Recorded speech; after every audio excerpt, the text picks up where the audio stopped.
मैं धनराज मेहता आपके अपने चैनल साइंस गुरु से मैं आपके लिए आज जो लास्ट वीडियो में मैंने आपको बताया था कि दृष्टि दोष से संबंधित प्रश्न मैं अगली वीडियो में बताऊंगा। तो आज कॉम्पिटिटिव एग्जाम में आने वाले प्रश्नों के बारे में, जो कॉम्पिटिटिव एग्जाम में प्रश्न आएंगे दृष्टि दोष से संबंधित, वो प्रश्न मैं आज आपको बताने जा रहा हूँ।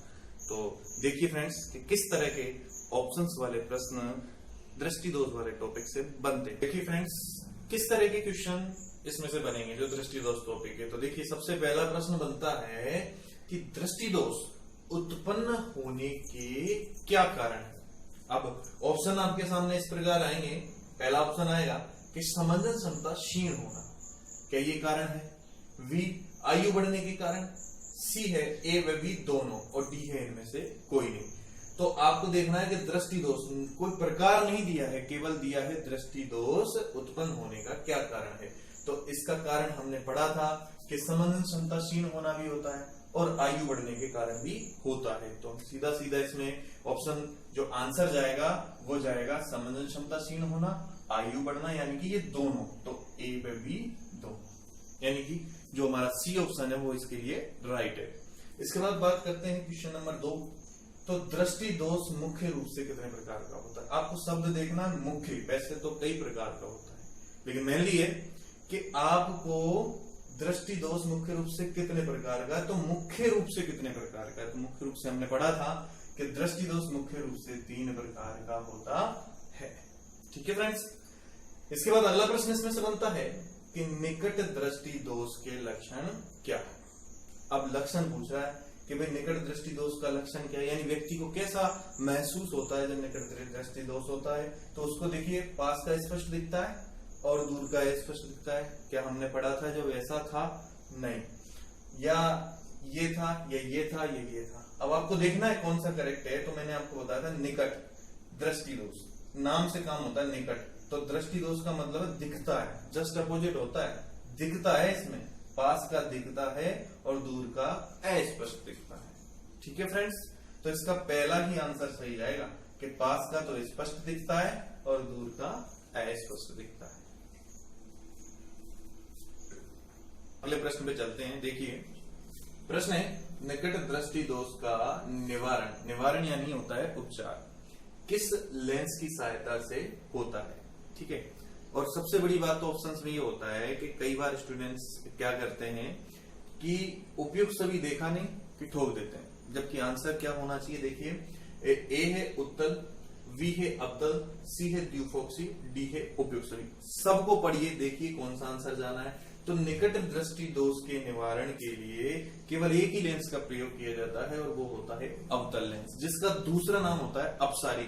अवतल को ही अपसारी कहा जाता है और उत्तल को ही अभिसारी कहा जाता है। तो इसमें आंसर जाएगा आपके वी, अवतल लेंस। इसके बाद बात करते हैं अगले प्रश्न की कि मानव नेत्र में कौन सा, जो हमारा नेत्र होता है, आंख होती है, उस आंख में कौन सा लेंस होता है। तो ये वास्तव में इनमें से कोई नहीं, उपयोग सभी। ऐसे ऑप्शन बहुत जल्दी लगाते हैं, पर हमें सबको ऑप्शंस को, प्रत्येक ऑप्शन को देखना चाहिए। देखिए उत्तल लेंस होता है, अवतल होता है या द्विफोक्सी होता है। तो कौन सा होता है फ्रेंड्स? इसमें होता है उत्तल लेंस।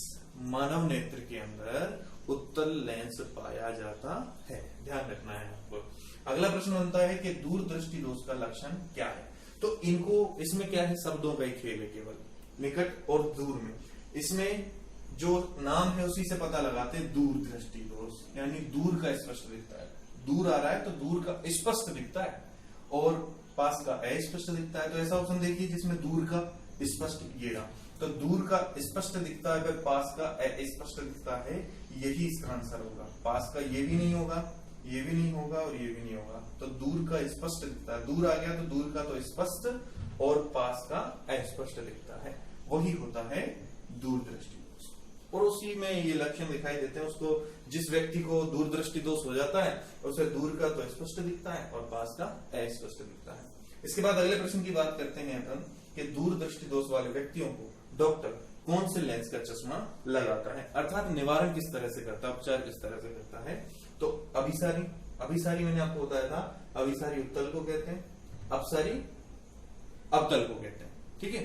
अब ये नाम याद रखने आपको कि अभिसारी यानी उत्तल होता है, अपसारी यानी अवतल होता है। इसमें तो आया था अवतल लेंस, तो दूरदृष्टि दोष में आता है उत्तल लेंस, जिसे अभी सारी लेंस। अगले प्रश्न की अगला प्रश्न है ड्यूफॉक्सी लेंस बनाने का समीकरण है। समीकरण कोई नहीं, बस इतना पता रखना है कि पहले कौन सा और बाद में कौन सा लेंस लगता है। तो इसमें क्या होता है कि ड्यूफॉक्सी लेंस की विशेषता है कि इसमें ऊपर तो अवतल लगता है और नीचे उत्तल लगता है। अब उसी हिसाब से समीकरण को सही सेटल करना है। तो देखिए कैसे करेंगे कि इसमें ऊपर अवतल लेंस और नीचे उत्तल लेंस। तो वैसे आंसर तो क्या जाएगा अपना समीकरण नंबर 1। कई बार कंफ्यूजन क्या हो जाता है कि अवतल प्लस उत्तल या उत्तल प्लस अवतल दोनों एक जैसे आंसर लगते हैं, लेकिन हमें करेक्ट आंसर में ये देना है, पहले अवतल फिर उत्तल। तो करेक्ट आंसर कौन सा है, अवतल प्लस उत्तल।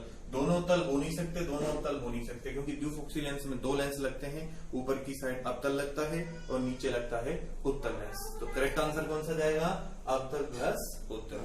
ठीक है फ्रेंड्स, नेक्स्ट प्रश्न है कि ड्यूफॉक्सी लेंस का उपयोग किस रोग में होता है। अब इसका उपयोग किस रोग में होता है तो हमें पता रखना है कि निकट दृष्टि दोष में तो अवतल लेंस का हुआ था, दूर दृष्टि दोष में उत्तल का हुआ, तो ये दोनों तो है नहीं, होंगे तो ये दोनों। अब अपन ने पढ़ा है तीसरा प्रकार जरा दृष्टि दोष, और जरा दृष्टि दोष के उपचार में ही ड्यूफॉक्सी लेंस का प्रयोग किया जाता है। मोतियाबिंद तो हमने अभी तक पढ़ा भी नहीं है, और मोतियाबिंद एक अलग प्रकार का रोग है जिसके बारे में हम आपको आगे की वीडियो में बताएंगे कभी। लेकिन पहला है आपको जरा दृष्टि दोष। तो ये जो आंसर है जरा दृष्टि दोष, इसी के उपचार के लिए ड्यूफॉक्सी लेंस का प्रयोग किया जाता है। तो आंसर जाएगा आपका जरा दृष्टि दोष। ठीक है फ्रेंड्स, नेक्स्ट है मानव नेत्र की स्पष्ट न्यूनतम दूरी कितनी है, अर्थात हमारा जो मानव नेत्र है वो न्यूनतम कितने तक स्पष्ट देख सकता है। ज्यादा से ज्यादा तो अनंत है, लेकिन न्यूनतम, एक अधिकतम होता है एक न्यूनतम होता है, तो न्यूनतम कितना है, तो न्यूनतम जाता है 15 जाएगा या 25 जाएगा, 35 जाएगा या 45। तो करेक्ट आंसर आपको याद रखना है इसका 25 सेंटीमीटर। मानव नेत्र की जो स्पष्ट न्यूनतम दूरी होती है वो होती है 25 सेंटीमीटर। ठीक है फ्रेंड्स।